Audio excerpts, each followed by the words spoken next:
Harley, welcome to the show. Hey, Aiden, thanks for having me. It's a great privilege to be on the show. Yeah, I'm super excited to do this. I mean, for longtime listeners and viewers, they know we've been working on this podcast for a while. So to have you as the guest for episode 50 after a year of doing this is quite the honor. Wow, 50, that's amazing. Congratulations. It's really Y- cool. Yeah, thank you. And I know we're not too far away, physical distance wise, and maybe in another climate. Geographically, you're like around the corner from me, but you might as well have been on the other side of the world, considering we can't see each other. Yeah, but this works as well. I feel like the video setup and just like the recording setup almost makes it easier to do it remote, even if you are in the same city. It's actually quite amazing. In 2019, I spent about 95 or 96 nights, I think. Actually, I calculated this a little while ago. I think it was like 96 nights in a hotel, just traveling for work. And obviously in 2020, I think I spent like 3 nights because COVID hit in March.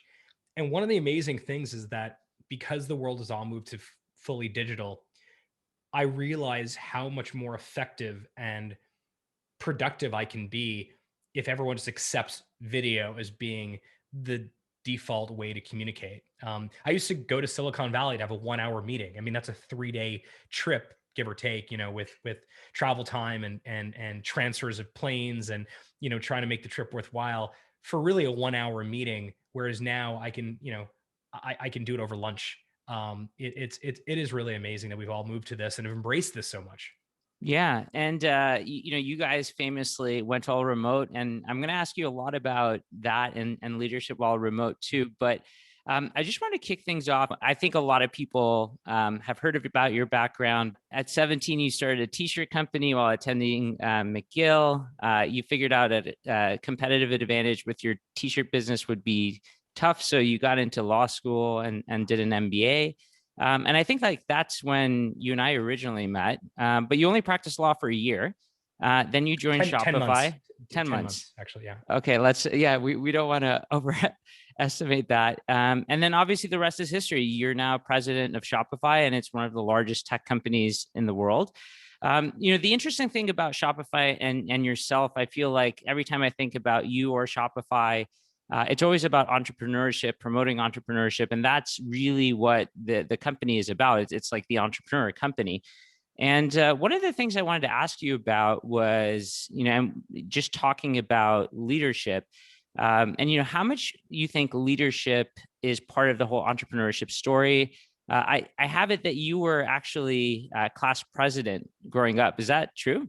It's true. Yeah. I was born in Montreal. I moved to South Florida when I was about 12 or 13 years old, and went to this very large, pretty typical U.S. public high school with 3 or 4 thousand kids, and I was a short Jewish kid. I couldn't play basketball or play football, and I realized actually that was sort of for a lot of people in high school, the way that they found their identity was really through their extracurriculars, whether it was sports or drama or debate or whatever it was. And I was just drawn to student politics. I like the idea of, maybe this sort of leads to the entrepreneurship conversation, but I like the idea of advocating for people that may have otherwise not been able to advocate for themselves. I like the idea um, of, of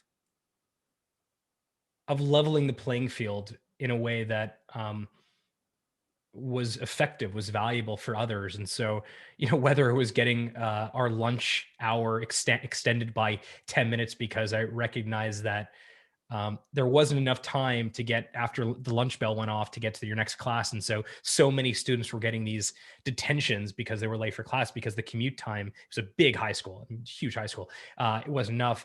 I always like the idea of advocating for those that may have not been able to advocate for themselves. I am fairly assertive, fairly aggressive, incredibly extroverted. Tim Ferriss refers to me as a power extrovert, which I think is accurate.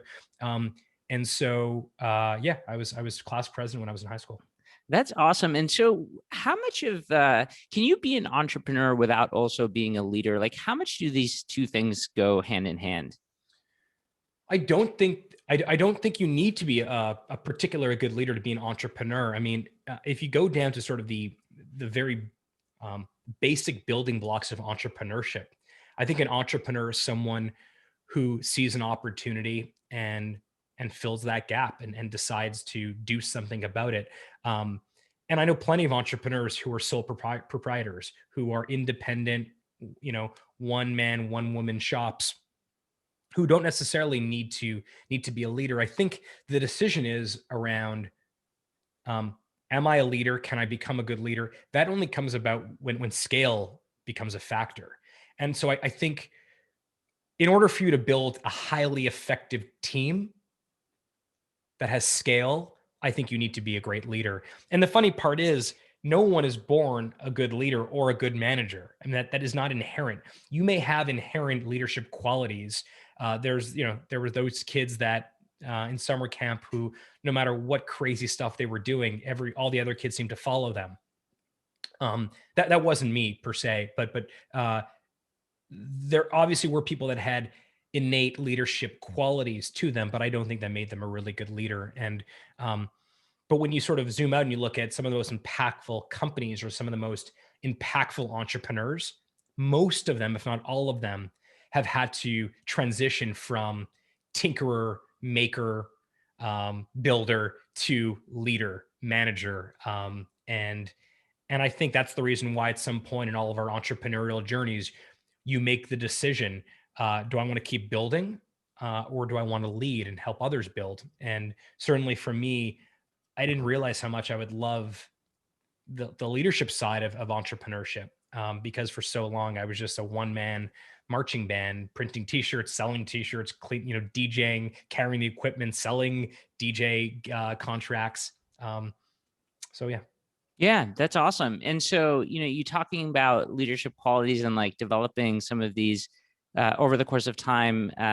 So I had reached out to someone that you know really well, Brennan, who I think just actually celebrated his 10-year anniversary at Shopify. He just celebrated his 10-year anniversary, and Brennan's only like 22 years old. So he started. I'm just joking. I think he's 30. But Brennan was Shopify. Brandon Lowe and Daniel Beauchamp were really Shopify's first interns. Really, in 2010, they kind of rented some space, co-working space for us, and Daniel ended up building our entire AR VR practice and team at Shopify. And Brennan was sort of the first business developer at Shopify and was sort of my protege for a long time. Yeah. And so it's interesting. So I reached out to him, and my question was, what kind of questions should I ask Harley? And one of the things that he mentioned was, I don't know how he does it, but Harley's turned vulnerability into a superpower. And I'm curious, what does that even mean, to turn vulnerability into a superpower?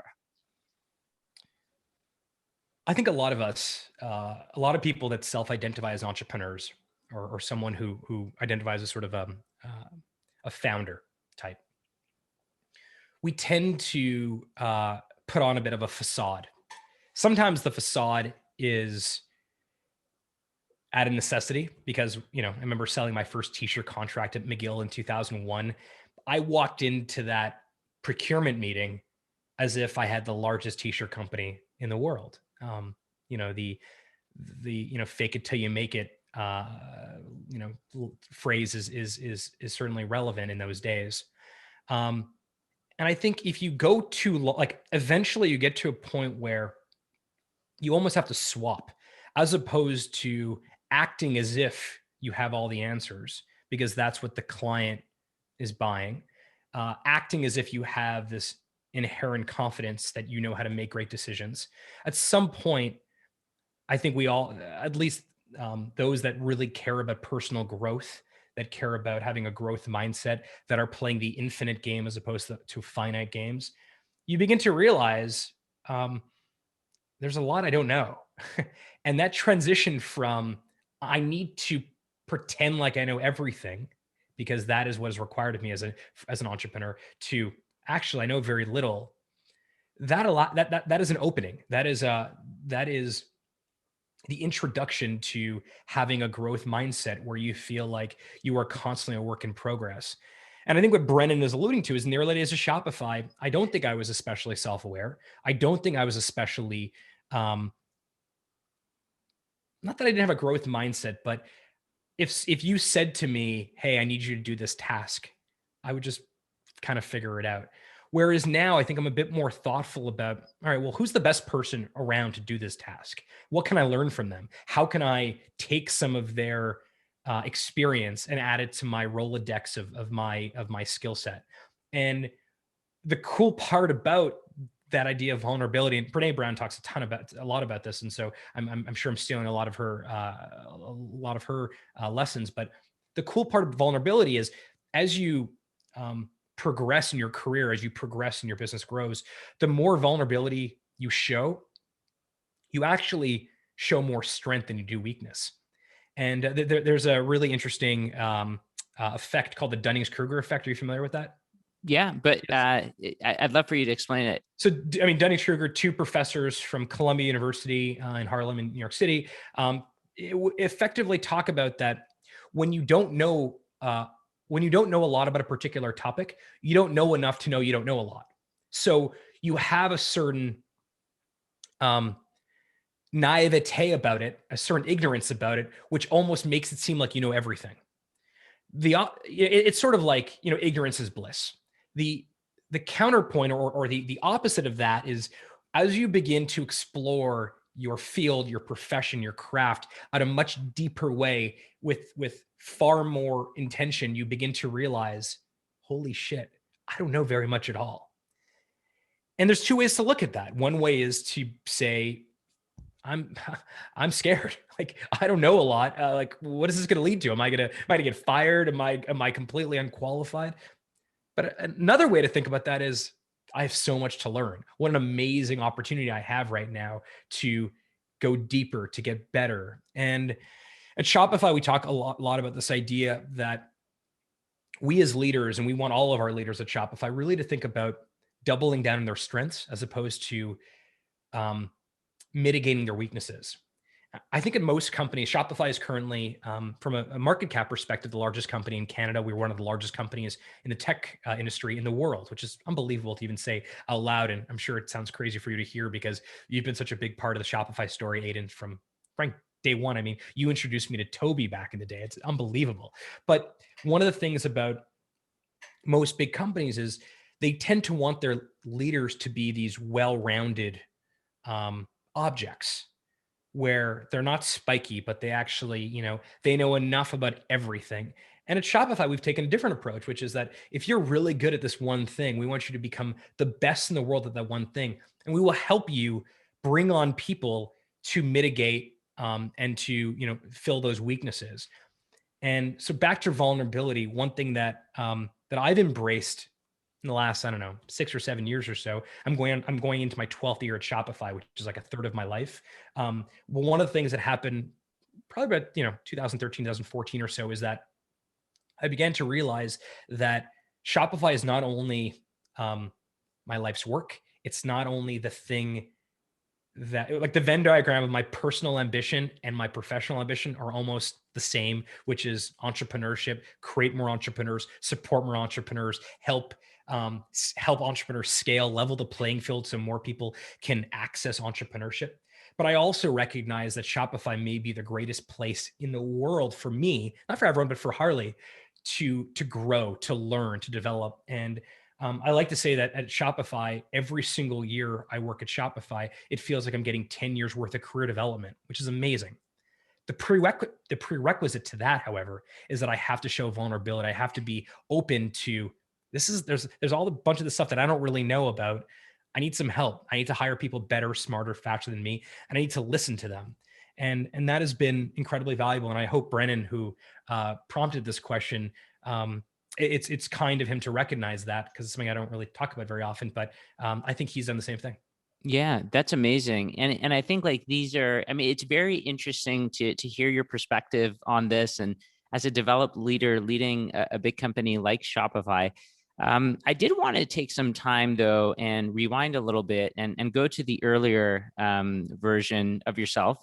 And when you were first starting out your management career, starting off, have you ever had like a real manager or someone that you reported to outside of, like, the context of Toby and Shopify? Has there been anyone, or has it always been you, the entrepreneur? I guess the only sort of job I've ever had other than Shopify was as a lawyer. I worked in a law firm. I worked at a mid-sized firm in Midtown Toronto. And it was a corporate finance firm. So it was mostly, commercial law, which is like banking and real estate stuff. There was some M&A work as well. I did a bit of litigation. So sort of 10 months, 5 months was in sort of corporate commercial. 5 months was in litigation. So I went to court and I argued on behalf of clients, which was very valuable. I had a couple, so I had senior lawyers that supervised me. And, in total candor, they were terrible managers. They were terrible leaders. They were uninspiring. They didn't teach at all. I'm sure that's changed, and maybe that's just unique to me. I don't think it is. I think this is fairly common in a lot of service-based professions, particularly um, in places like law firms where uh, the um, the unit of productivity is time based. It's an hourly rate. So the more hours I work, the more they can bill clients, which is good for the firm and increases their profitability at the end of the year. So there was no interest, there was no appetite to teach me how to do things better, more effectively. In fact, the more time I spent, the better it was for the firm. And in fact, my articles, my 10 months working as a lawyer was so bad. Um, and I've talked about this before, but maybe not as with as much vigor or as much enthusiasm or assertiveness Passion. as I'm using now. But my 10 months as a lawyer were so bad that it pushed me right back to entrepreneurship. And in fact, it pushed me to call Toby and say, I was one of the first merchants on Shopify. I know what Shopify did for me. I want to offer that to others. And the end result is, I left law as fast as I could and moved to Ottawa in early 2010 to go work for Toby. Yeah. And so when you first started, I guess, Shopify obviously has been growing very fast since the very early days. As you started to become a manager there and a leader there, what would you say were some early lessons or some early mistakes that you made in those beginning years? Part of it was going back to that lack of self-awareness or ego, I suppose. I started at Shopify in my 20s, in sort of my mid 20s, I guess, or I was 24, I think, when I started, something like that. I didn't have a good sense of self. I didn't have a good gauge of who I was. I think that led to me making some really poor hiring decisions. That insecurity led me to hire people that I think I was scared to hire people better than I was. I think I was scared to hire people that were more experienced than I was. I was trying to figure out what my place was there. And frankly, in the early days of Shopify, we were just a handful of people. I was one of the only non-engineers at the company. My job was out of a Swiss Army knife. It was, what does Daniel and Cody and Toby not want to do? I'll do that stuff. What do they, not enjoy or not like, or maybe the stuff they're not good at? I'll take that stuff on. So I think one of the things was that was one major mistake that I did. The second mistake I did was I didn't actually seek out really good managers elsewhere outside the company. I had mentors. I've always had mentors throughout my life, and mentorship is something that I still believe in. I try to mentor more people and pay it forward because people were so valuable and so, frankly, generous with their time. You've heard me talk with Phil Reimer, for example, or people like that have just given me a lot. Um, but I had this amazing board of directors. I mean, Bessemer was on our board, Firstmark was on our board, John Phillips on our. I had this amazing board of directors. I could have easily approached them and asked them a very simple question, which was, who are the best leaders? Who are the best managers that you know? And then I could have easily made those phone calls and picked the brains and created a bit of a curriculum or a lesson plan for my own scaling of being a leader. I didn't do that in the early days. That was a big mistake. Probably the third biggest mistake that I made in the early days as a leader was I didn't really know how to do one-on-ones very well. In fact, I think this may be slightly revisionist history, but I think I viewed one-on-ones with the people that reported to me in the early days, probably including with Brennan, as my one-on-one, where I got a chance to tell him what to do. That's not what a one-on-one is. A one-on-one is, first of all, sacred. Uh, I may miss a couple meetings, in a given week that's really, really busy. But the one meeting, the meetings that I never, ever miss are my one-on-ones with the people that report to me. Cause I think they're sacred and important, but they're not my one-on-ones. They are their one-on-ones. It is their opportunity to come to me to ask for help, to get guidance, to update me on something. And I didn't really appreciate the dynamic of the one-on-one. And today I think I do a lot more. Yeah, I mean, those are three incredible lessons, and I think one of the things that you referenced there in terms of hiring great people. I think that when you do hire really great people and people who are smarter and better at a particular function, I think one of the things, such as delegation, starts to become easier because obviously, why wouldn't you delegate? This person is so much better than you. But somehow this concept of delegation is hard, for first time managers. And one of the things that I recall you and I talking about, at some point, I think it was like the early days of the Build a Business competition. Obviously, like the first year, you guys invented this, ran it, and then every year it came bigger and more exciting, and it just like almost grew to the point where you're like, how much bigger can this thing get? But one of the things I recall you telling me was, as the company started growing, was that you kind of missed this concept of like being there and running the Build a Business competition. And I just feel like this is one of the things that I certainly also have difficulty with. So how do you get comfortable with this concept of delegation and not like being intimately involved with all the details of your operation as it starts to scale?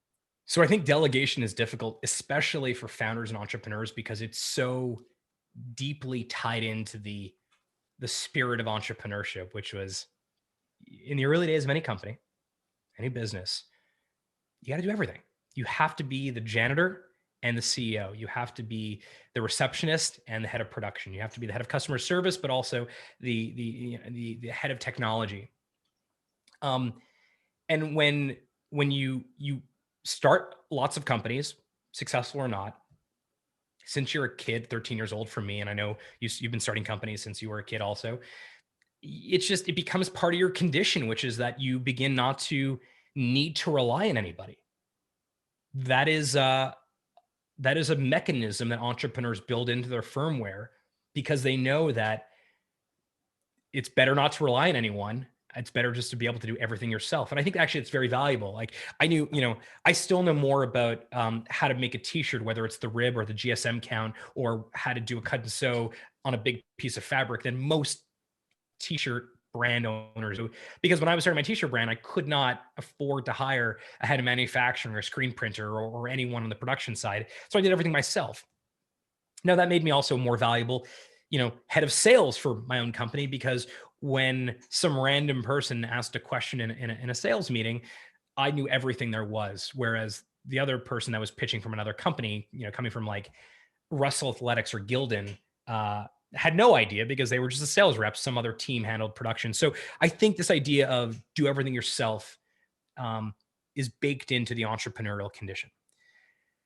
Eventually, though, you realize that you can do a lot more. You can be a lot more effective. You can add a lot more value and impact if you start delegating, specifically if you're delegating to people who are better at the task than you are. And then eventually the pendulum swings from do everything yourself to delegate everything. And you get to that delegate everything and you start feeling some sort of longing for your craft. And for me, that's, making deals, that's storytelling, that is sort of the sales and marketing aspect of our business. For Toby, of course, it's product and writing code. And so I think I swung the pendulum way too far the other way. And so what I realize is there is some beautiful balance in this pendulum of do everything yourself and delegate everything. And for me, that means sometimes when I can be really effective and I see there's an opportunity for me to get my hands dirty and go really deep into something, I will do it. So year one, to build a business. Year two, build a business. Year three, I did everything myself. Then eventually we had a marketing team. We had a CMO. We had, all types of partnerships people, and they got totally involved. And it was a really good result, but there were parts that I missed. And I think that they were, in some cases, they were doing the same thing that I had originally, architected at scale, and I wanted them to rethink everything, and so I got back involved. And so the balance that I think that I now have, if you can call it balance, is that right before this call, the reason I was a couple minutes late to join you here on this interview was I was talking to a merchant, one of the largest brands, direct to consumer brands on the planet, who is not on Shopify. And I won't mention the name, but hopefully I can mention it soon when they sign the contract to come to Shopify Plus. But the idea, the objective is that the team was struggling to migrate them over from enterprise platform. The CEO of the company and I have met a couple of times, and when I sort of was looking at the sales channel in Slack, and I saw they were struggling with it, I just said, "Hey, look, I have some time today. Let me give the CEO a call." And so that gave me great energy. Now, if I spent all of my time selling big brands, I would not be able to do the rest of my job.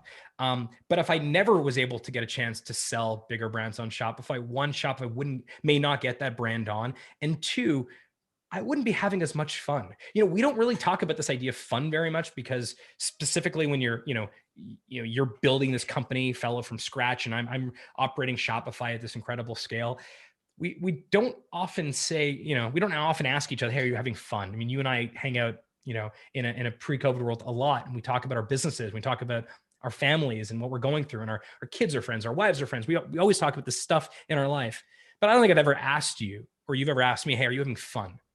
And if you want to use a long-term horizon of a role, a career, being if I want to be at Shopify the rest of my life, I want Shopify to be the last job I've ever had. Whenever that ends, I hope it doesn't end anytime soon. But when that ends, I'm likely not going to have another job after this. I'll do cool stuff, but a job like Shopify, I just can't imagine doing something like this again. And most of it is Shopify is.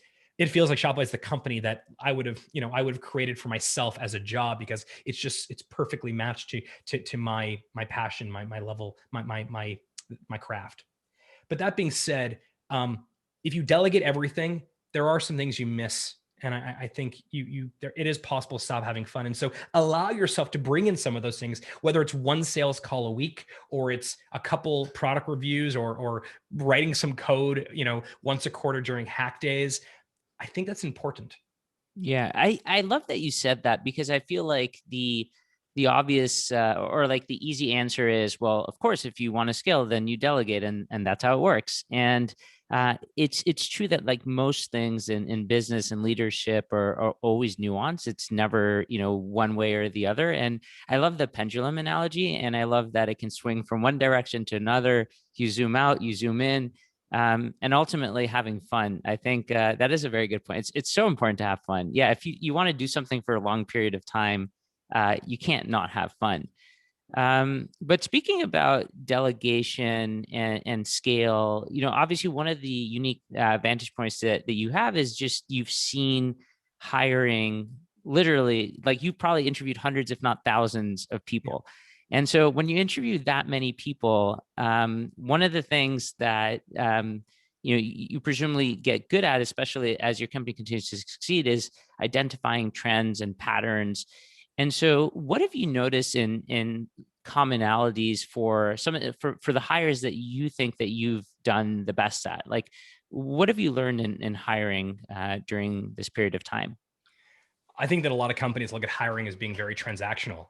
You post a job description, someone applies, or a few people apply. You look at those applications, you cut them down from 30 to 10 to 3. You do interviews, you bring on other people to interview them as well. You make a hire, you give a contract, they sign, they come and work for you. Yeah, it's That is not, very. Yeah, I was going to say it's very. I mean, It's that's just not regimented in how, that way. that's not how, at least the people that are closest to me, the people that I work with on a daily basis, that's just not how it happens. Um, I won't say who this is, because he won't like it, but there was someone that leads a major part of our business for me now, and he was living in a U.S. city, working in a great company, and had no intention of leaving. And almost on every 6 months or so, I would make up some excuse for why I was in that city, just to have breakfast with this person. And I'd call him and I would say, "Hey, I'm in town. You want to have breakfast?" And every time we just chat, I'd heard about him from a journalist, and that's sort of how it all like that's how I sort of connected with him and said, "Oh, I heard about you, and you've done some cool things here." And then I think after probably the third breakfast we had at the end of that, I was like, "Hey, just so you know, I mean, this isn't a pitch or anything like that, but if you were ever to consider leaving your current job, we would love to have you at Shopify. We'd build a great team around you. We would give you a big piece of the business. You'd have incredible mandate. You'd have autonomy. You can do everything you do currently, and I think with a lot more upside and a lot more opportunity." And eventually, and he said, "Sorry, I'm happy. I'm investing. I had a great gig, big job, all the great things. My family's very happy living in the United States." And it was only, probably, 4 months after that final breakfast that he called and said, "All right, I'm ready to talk." Um, Whatever you want to call that, I sort of refer to it as breadcrumbing, but like I try to leave a lot of breadcrumbs around my industry, around the technology industry, around the commerce industry, so that if someone is in one of these companies, big company or small company, and they're getting, they're feeling a bit of an itch, maybe they're contemplating, what else is out there, they're always thinking, well, I can always call Harley. I can always talk to Toby or Shopify. That's always an opportunity for me. And that makes it far more long term. It's not something you'll do if you need to hire tomorrow. But when you do that at scale over a long period of time, it really works out. I mean, it just like that is the way. And so in many ways, you're always recruiting. You're always leaving breadcrumbs. You're always hinting at someone, hey, like if you were to leave that thing, like there's this really cool thing at Shopify that I think you would just do great at. You'd love it. You'd be able to build something from scratch. Um, I don't, I, so I, and I do that probably, I don't know, 10%, 15% of my time right now is spent on just that random stuff. A lot of the times, I'll have, Zoom meetings with people just to check in on them. I heard they had a baby, or I heard they're working on something new, or they went on this really cool ski trip. And I just kind of say, "Tell me about the ski trip." And I'll leave a little hint at the end of the meeting and at the end of the call and say, "Hey, just, there's this really neat thing we're working on. What do you think?" I think that is a much more less transactional, far more long-term way to look at recruiting. I think that actually has a much higher return on investment. Yeah, I love that. I mean, this concept of always be recruiting, but it's almost like because you are so committed to the long term vision and you're playing that long game, that it almost makes sense. So it's not about who am I going to hire in the next month. It's over the course of the next decade, who are the people that might be involved in the company and just optimizing for that. Well, I mean, Um, how do you hire people that are effectively unhireable? You extend the process of engagement. You extend the dating process. That's how you hire people that are effectively unhireable. And by the way, people that are quote unquote unhireable, they're usually also very, very well paid. And so a financial incentive isn't always going to be the trick to get them to come over. But you showing this very long-term, multi-year interest in them, it's not a sure thing they're going to come to you, but it may be the difference of like, wow, this company, these people, this person really, really wants me to come work with them. Like maybe I should talk to them about this. Yeah, I love that. So I guess like on a similar note, we've talked about hiring. One of the things that I've been very curious about was a very unique characteristic of just like the team at Shopify. We talked about Brennan earlier, and how he celebrated his 10-year work anniversary there, and you just talked about getting there at year 12.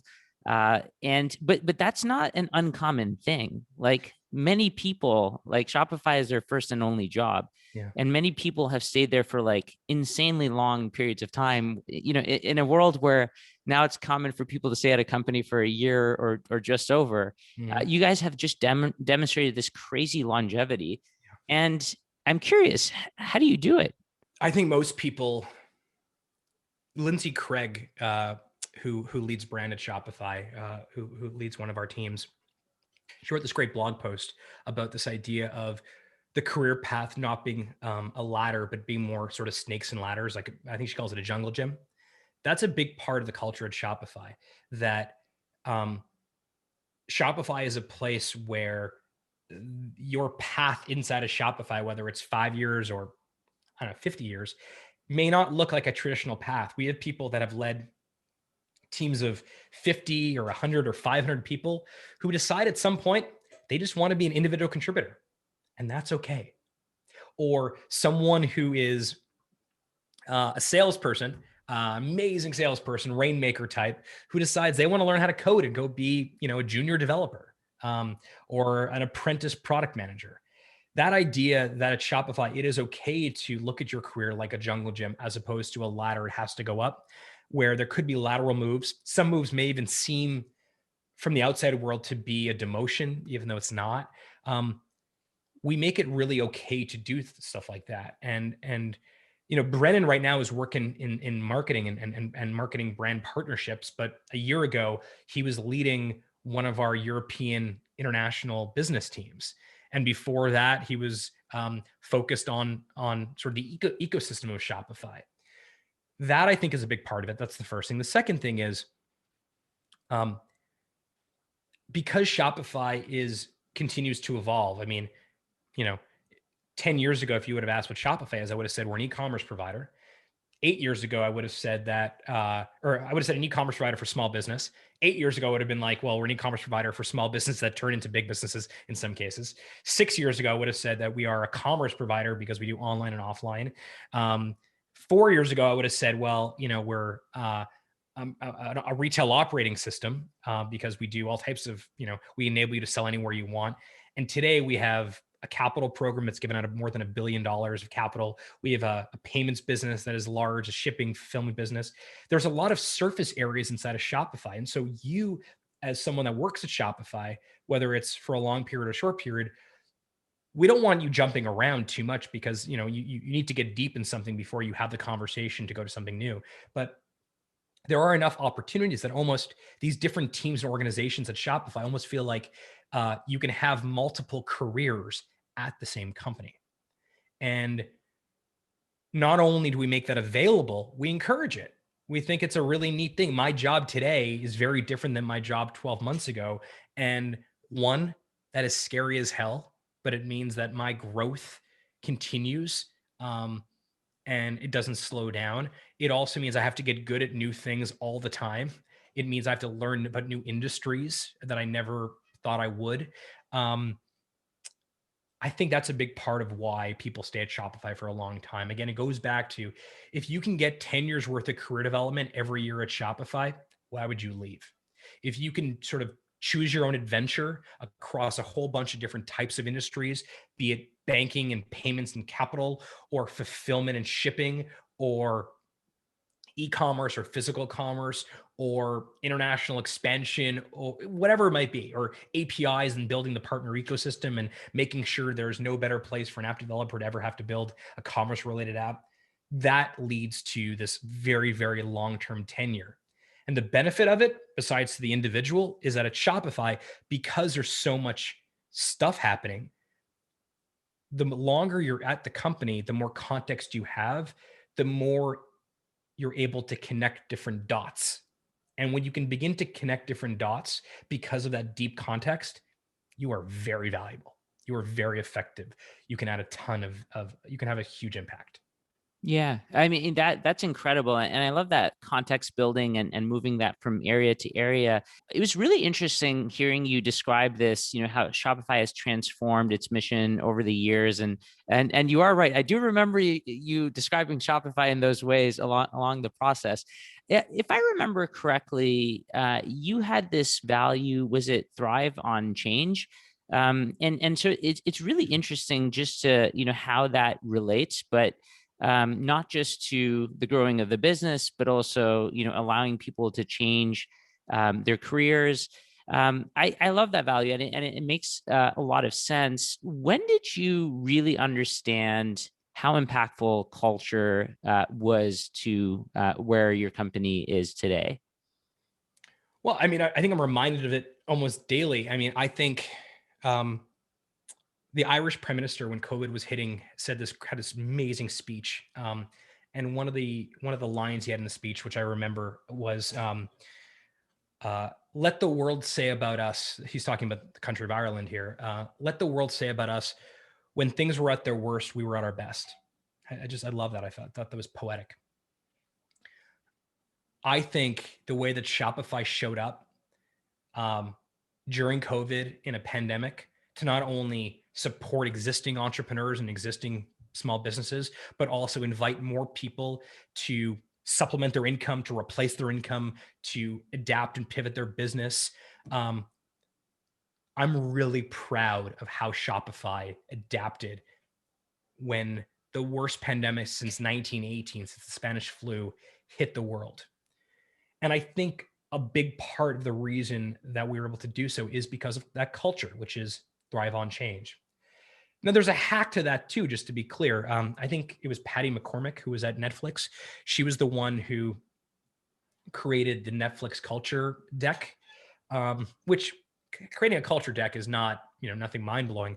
But what I thought was interesting was the culture deck was actually given to folks that have not yet started at Netflix before they started. So almost, I think it was part of like the application process was, hey, review the culture deck. If this seems like something for you, continue in the process. If it doesn't, cool. It's not for you. What I loved about that was it was basically a warning label on, hey, if you're going to come work here, here's what's expected of you. And I think because we not only believe in this thrive on change value internally, but also just like you're mentioning now, people know that thrive on change is a big cultural value. Some people don't like change. Some people don't want to thrive on change. Some people want stability. They want certainty. Shopify doesn't have certainty. The business we're in is changing rapidly. We've had 10 years worth of digitalization of retail in the last 9.5 months. So it's just, this is a place where if and it's part of the reason why I think a lot of founders and founder types and entrepreneurs do really, really well at Shopify, because inherently to that entrepreneurial condition is the need to pivot, adapt, thrive on change. And so that I think that it was a good culture, a good cultural value, I think has a timelessness to it. And the only thing I can tell you about Shopify, whether you started in 2010 or 2015 or 2021, is that it's going to change. And if you like that sort of stuff, we invite you in. You're going to have the most incredible journey with us. But if that's not what you want, if you want to know exactly what your job is going to look like for the next, 5 years or 3 years or 10 years, it's probably not for you. And that's okay. It's not for everyone. But the other side of the culture thing that I think people get wrong is that culture is not static. That the culture should change with every new person. It should get better. The average quality of our team should get better with every new person that joins. And the culture should be a living tree. It should be a living thing. It should evolve. It should develop. And that is the healthiest way for a culture to not only continue, but to continuously improve. And that's kind of the way we look at it. What you put on your wall, I mean, you remember in the early days above Tucker's Marketplace, we had all types of signs on our wall, get shit done and things like that. Those are interesting. But what culture really is, what are people doing when no one is looking? What is the level of care that they have? When shit is going sideways, how do they react to that? That's what culture is. Yeah, I love that. And it's so interesting to see it just melded into every avenue. And I love this like pre-framing of what the company is going to be like, setting expectations. I think it all ties very well together. Harley, I know we're getting, we're come to end of time now. So it's been so valuable. So many really great insights. One question that we like to ask as a sort of like final question, for all our guests is that for all the managers and leaders out there looking to constantly get better at their craft, what words of wisdom, parting advice, books, resources, tips, just anything that you'd like to leave them with? There's lots of great books and there's lots of great podcasts like this one. There's lots of great resources to go and acquire information. I think the best thing that I've done for myself is to get better as a manager, to continue scaling my leadership qualities, is just to find really great people who they do one thing that I really admire. I did this, by the way, when I got married to Lindsay. I did this when I had kids. I looked at who were the best husbands out there, who were the best dads out there, who were the best like people at the craft of romance and ask them, hey, like, how do you keep, you've been married, for 65 years. You seem incredibly in love, like as if you got married yesterday. What are some of the things you do? What are your rituals? What are the things that you do together? How do you keep that spark? I've tried to do the same thing with managers and leaders. As I get a chance to meet some amazing people, amazing leaders and managers all over the world at some of the biggest companies, but also, at the butcher shop here on Beechwood where we live. And watching the way Andy at the butcher shop interacts with his team is inspiring. Andy has taken people that don't care about the cut of meat, whether it's a ribeye or a strip or a filet mignon, and somehow he convinces them to get incredibly passionate about this stuff. Okay, well, Andy the butcher, how do you do that? And I think that if you begin to make a list either on a piece of paper or digitally, or you just make a list in your head of people that, you start noticing, hey, I really like how they do it. I mean, one of the greatest managers on the planet is Stephen Bechta. Stephen Bechta, who's one of my closest friends, who runs 3 of the greatest restaurants in Canada. He not only cares about the customers of all his restaurants, but the way that he's able to get his staff to care so much, that in itself is just, it's brilliant. And even though he's in the culinary restaurant food business and I'm in tech, there's so much I can learn from him. And when you begin to sort of create a bit of a list of people and managers and leaders that you want to emulate, you could just ask them questions. And I think if you just focus on your particular industry, you're going to miss out. But if you take a much wider perspective on the best managers, whether it's Andy the butcher, it's Steve Bechta the restaurateur, or it's Aiden the CEO of Fellow, you begin to build a really amazing catalog of tactics and best practices and tricks to use. And something as simple as someone told me years ago as an executive at a Silicon Valley company, at a big tech company, start your one-on-ones by saying, what can I do to be valuable? That's it. What can I do to be valuable as a way to start one-on-ones? I now do that every single one-on-one. You can ask my team. Now, I'm not sure there's diminishing marginal returns or not, but that changes the tone of that one-on-one. It means that I am there to serve. I'm there to help however I can. And so creating a set of mentors and people that you really admire when it comes to managers and comes to leaders has been very effective for me. That's great advice. Thank you, Harley. Thank you for doing this. Thanks, Aiden.